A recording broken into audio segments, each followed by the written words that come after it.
Nadim, tell me, what's your take on all this? What is going on right now? Clearly, the news are very distressing, and what is needed at this point is a lot more transparency from the Israeli authorities about what happened, because they've imposed the military censor has imposed a ban on the information.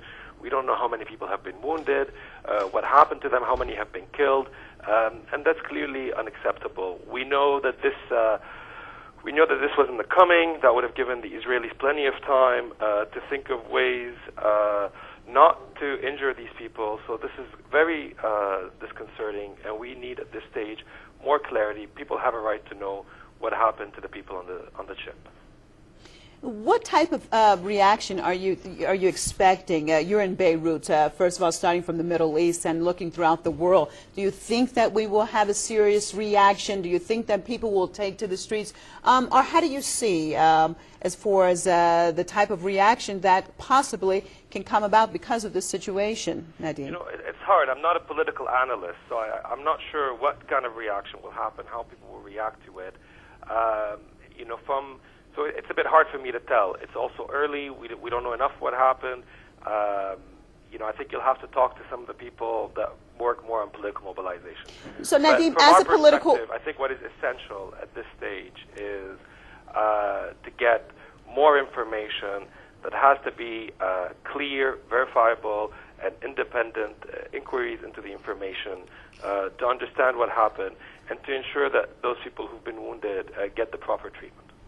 As a humanitarian activist, Nadim, are you surprised that this attack took place in this way? Let me start by the general position. It's been our position at Human Rights Watch that the continuing blockade has been harming the civilians, and not just our position, it's the position of the UN, and clearly what's going into Gaza is not sufficient for the civilian population. So that's clearly a very important issue that has to be highlighted. I am surprised about the casualties. I'll be honest. Everyone knew, and the Israelis said they were going to sort of stop the ships, and they had done it in the past. And there was a ship coming from Beirut that tried to reach Gaza and had been stopped last year. So in a way, the Israelis trying to stop it and board the ships is not that surprising because they announced that they would do it. What is really surprising and shocking is the number of casualties that are being reported. And that is why it is really important at this stage to really understand what happened. There were a lot of cameras on board. I'm sure the Israelis have also filmed. So there has to be a way to reconstitute exactly what happened. And this investigation should lead to further action, if once we actually have a bit more detail. But I think at this point what's important is to know the names of anyone who's been injured or anyone who's been killed, because I know a lot of people are very worried at this stage. Yes, one name that we have gotten so far from our correspondent, Yusuf Al-Halou in Gaza, is that the head of the Islamic movement in Israel, Sheikh Raid Saleh, has been killed.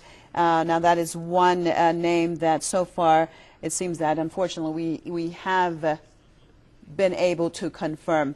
Okay, well, thank you, Nadim. I'm going to switch over to Istanbul. We have Press TV's Jody Sabrol standing by. Jody, tell us the latest there from Turkey.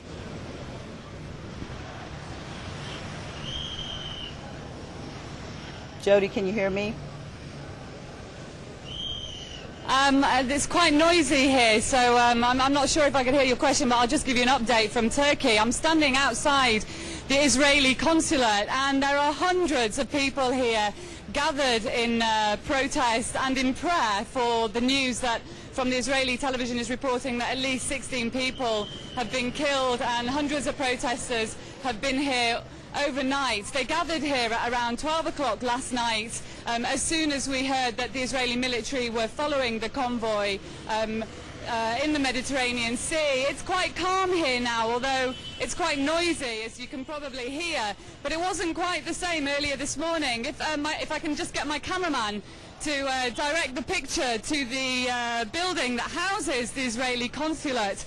At about 5 a.m. this morning, protesters stormed the consulate building.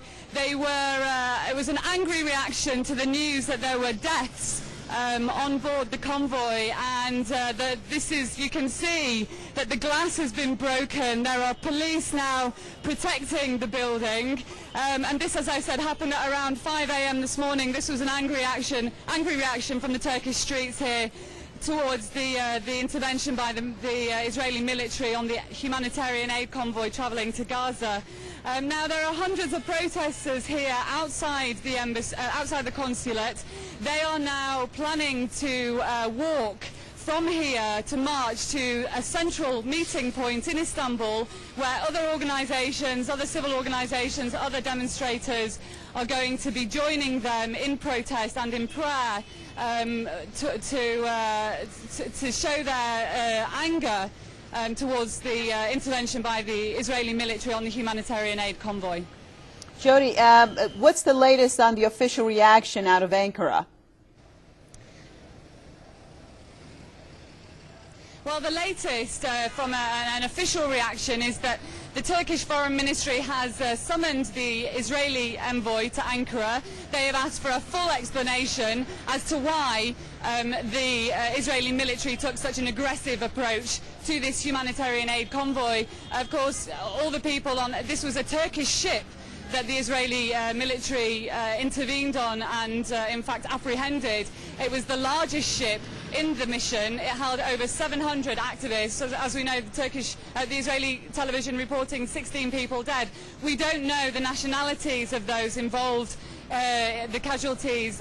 We don't know the nationalities yet, and of course if there are Turks involved there will be a very strong response from the Turkish government. They have come out and said now that they have condemned this action by the Israeli military, but of course the Prime Minister is out of the country right now. He's in South America on a diplomatic tour.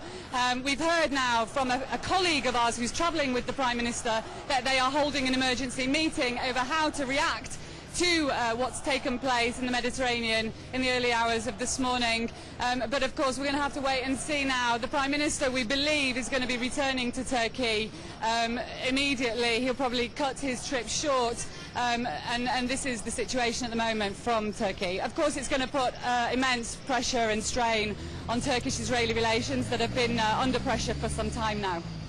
Okay, that's Press TV's Jody Sabral coming.